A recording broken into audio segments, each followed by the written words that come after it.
Dear students, आज का topic है biogeography.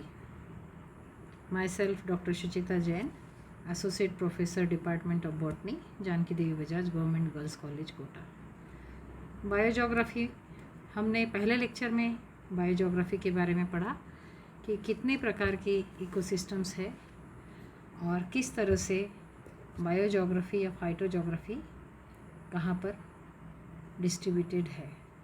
Ecosystems are the communities of organisms that function together in an interdependent relationship with the environment that they are in।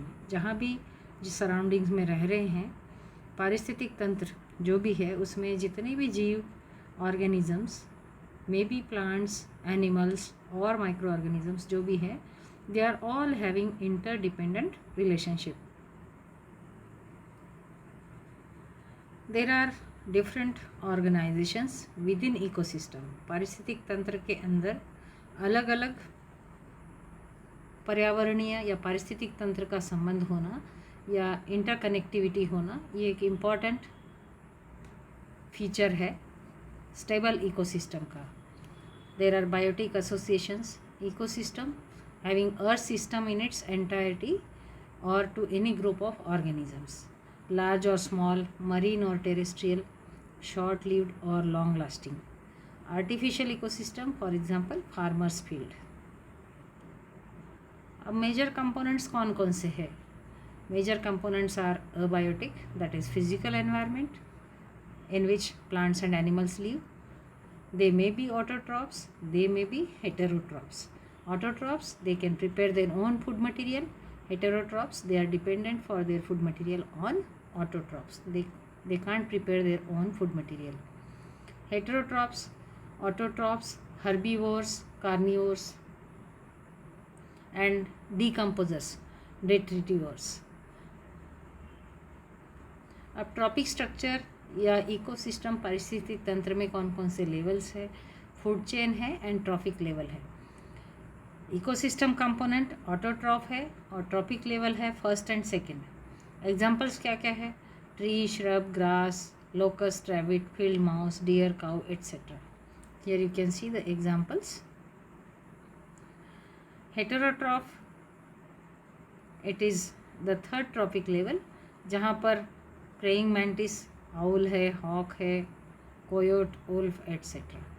fourth, bobcat, wolf, hawk and bear। and decomposer is the last one, that is fungi, bacteria और other microorganisms। इस तरह से different trophic levels they are working in the nature. Trophic level structure क्या है? Food web.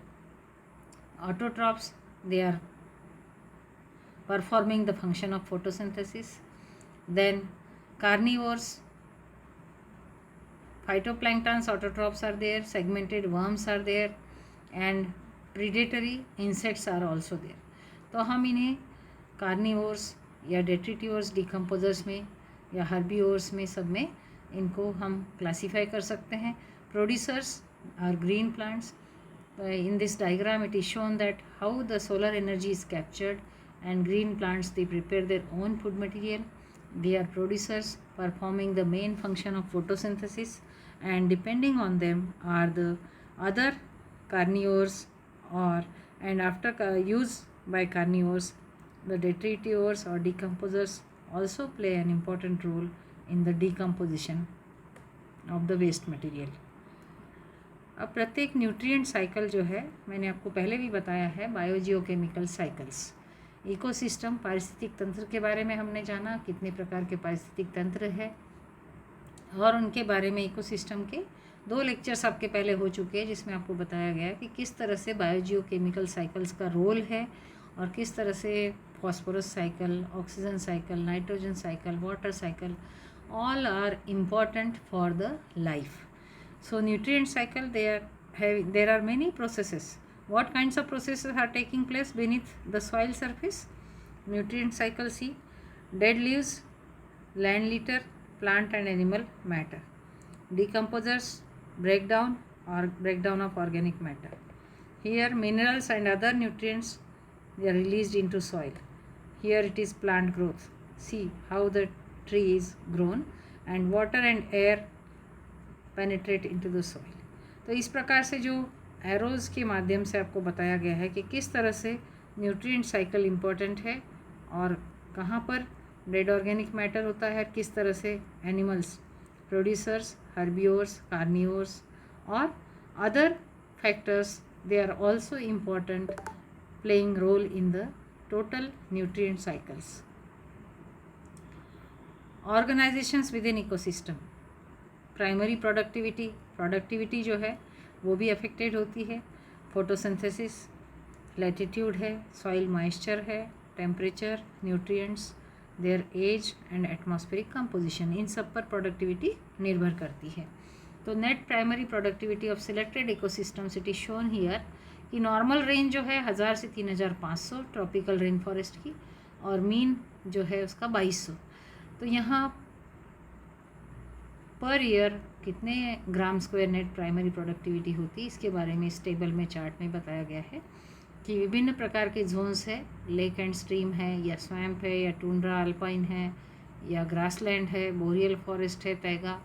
तो सब में tropical, seasonal forest और rain forest, the different ranges they are observed due to the different types of temperature, soil type, और at different latitudes and longitudes are there, the rate of photosynthesis and the atmospheric composition available in each ecosystem. It depends on that the complete productivity. Now secondary productivity, अब पर metre square of field में एक साल में कितनी होती है. Net carnivore productivity, net herbivore productivity, या every year herbivores eat 29 gram 10.7% of a product. तो इस प्रकार से प्रोडक्टिविटी कैसे है. Conversion of plant materials to animal substances, it depends on secondary productivity, depends on conversion of plant materials to animal substances and rate of energy transfer from one trophic level to the next. अब ecological niche हम जिसे कहते हैं, habitat, A location where an organism lives and performs its specific role. जब वो specific role perform करता है system में तभी इसको इकोलॉजिकल नीच का दर्जा दिया जाता है. इट मे बी जनरल और स्पेशल, जनरलिस्ट और स्पेशलिस्ट. सक्सेशन किसे कहते हैं. Why would plant succession be quite different in another region of the United States. अब सबसे पहले देखिए डिफरेंट टाइप्स ऑफ ग्रासेस और हॉर्सवीड्स और एस्टर्स, ब्रूम सेज, brush, pine, hardwood and oak and hickory. These are the different types of levels of the grasses and pine forest and oak hickory forest, showing the climax here. The climax community क्या होती है. Final step in the process of succession is called as climax community. What is it? Final step in the process of succession. अनुक्रमण या succession कहते हैं, पादप अनुक्रमण. तो उसमें सबसे जो फाइनल स्टेज होता है या फाइनल स्टेप होता है उसको कहते हैं क्लाइमैक्स कम्युनिटी. में भी मोज़ेक, मैट्रिक्स, पैचेस और कॉरिडोर्स किसी भी रूप में आप देख सकते हैं. यहाँ देखिए, इट में भी मोज़ेक, मैट्रिक्स भी हो सकता है, पैचेस भी हो सकते हैं एंड कॉरिडोर्स भी हो सकते हैं. टॉलरेंस कितना है. Ecological optimum, ecotone, biomes, major type of terrestrial ecosystem associated with specific range of temperature and annual and seasonal precipitation characteristics are important for the environmental controls. There are climatic factors, that is sunlight for photosynthesis, quality of light, light intensity, duration and availability throughout the year and availability of water also. These are also important factors. Average temperature कितना है, extreme temperature कितना है, और animals और migrate होते हैं, animals versus plants. Bergmann's and Allen's rule, wind and snow cover. यहाँ पर जो रूल्स है इनके बारे में बताया गया है कि किस तरह से एनवायरमेंटल कंट्रोल्स को रिस्पॉन्स होता है ऑर्गेनिजम्स का. Soil and topography, you can see here the soil type, north versus south facing slope, windward versus leeward, and natural catastrophes. Why are there so many broken tree stumps in the foreground? Because of this soil topography. अब biotic factors कौन कौन से हैं? Symbiotic relationship है, competitive nature, human impact on ecosystem, पारिस्थितिक तंत्र पे मानव का पूरा प्रभाव है, लैंड डिग्रेडेशन है, डेजर्टिफिकेशन है एंड डिस्ट्रक्शन ऑफ वेटलैंड्स है। अब इनको किस तरह से क्लासीफाई किया गया है या वर्गीकृत किया गया है? Terrestrial ecosystems they are of mainly 4 types: forest ecosystem, grassland ecosystem, desert ecosystem and tundra. Forest, grassland, desert and tundra. What major biome dominates the wetter margins of all latitudes but the Arctic? Here in the diagram, in the ecological pyramid, it is shown that influence of latitude and moisture on distribution of biomes, how it works. Here on the top you are observing the tundra, then taiga. These are the tropical. First one is tropical rainforest, then middle latitude, desert and forest woodland, then subarctic taiga, and last one is tundra. Here is the decreasing temperature and here is decreasing precipitation.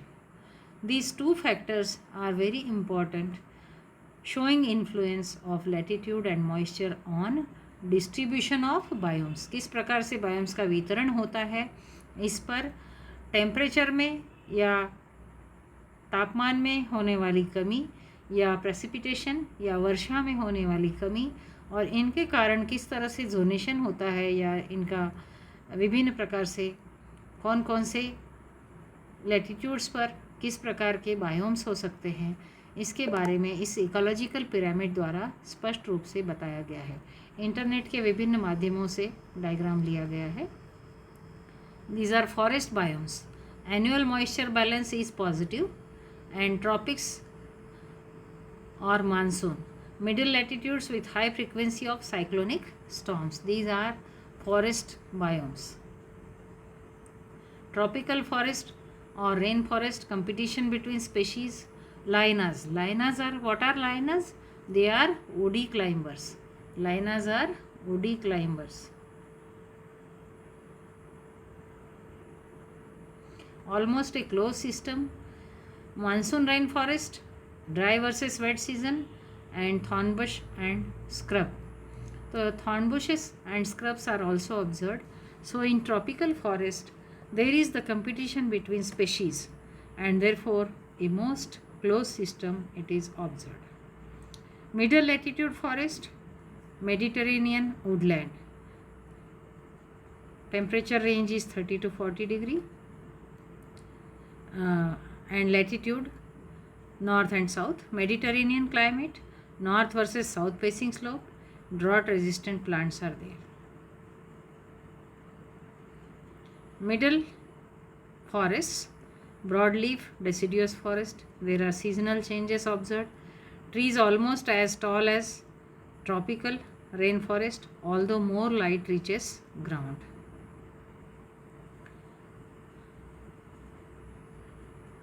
Now broadleaf evergreen forest, mixed forest, coniferous forest you are able to observe here.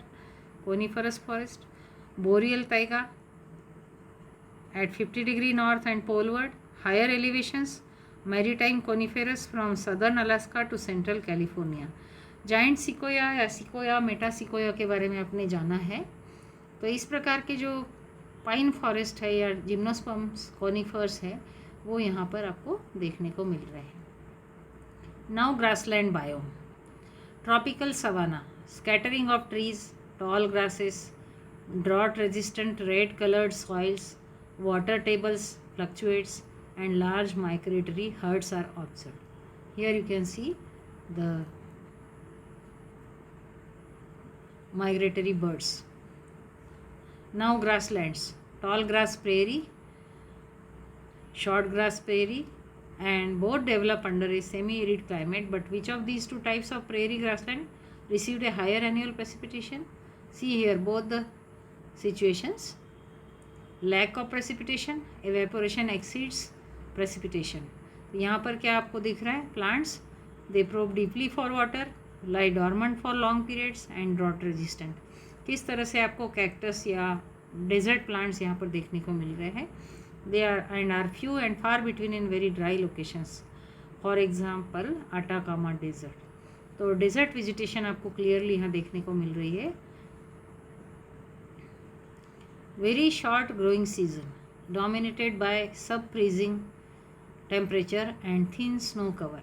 Arctic and alpine tundra जहाँ पर very short growing season होता है and they are dominated by sub freezing temperature, बिल्कुल freeze होने के साथ snow cover हो जाता है. Top 30 to 60 centimetre of ground thaws during short summer period, and tundra mixture of grasses you are able to observe. They may be herbs, they may be sages or mosses, lichens and small shrubs. Bush tundra, grass tundra and desert tundra में इन्हें divide किया गया है. अब marine ecosystem को आप देख सकते हैं. Plankton, phytoplankton, जूप्लैंक्टन, nekton and life in ocean depends on sun's energy and which available nutrients are there and most organisms near the surface. किस प्रकार से मरीन इकोसिस्टम में एनिमल्स आपको सी कोस्ट पर दिख रहे हैं. तो फाइटोप्लैंक्टन भी हो सकता है, जू प्लैंक्टन भी हो सकता है, या डिफरेंट ऑर्गेनिजम्स जो है वो सन एनर्जी जितने अवेलेबल है या अवेलेबल न्यूट्रिएंट्स है उनको देखते हुए कोस्ट पर भी आ जाते हैं. तो इस प्रकार से different types of ecosystems, different types of biomes, their distribution and productivity, factors affecting productivity and the nutrient cycle, role of nutrient cycle in the life of all the organisms. This was all about the biogeography or phytogeography and ecosystem, interdependent reactions and the environmental factors and their control. If you have any queries, you are most welcome. You can ask. Thank you very much. You can subscribe YouTube channel CC Raj JDB GGC Kota. Thank you.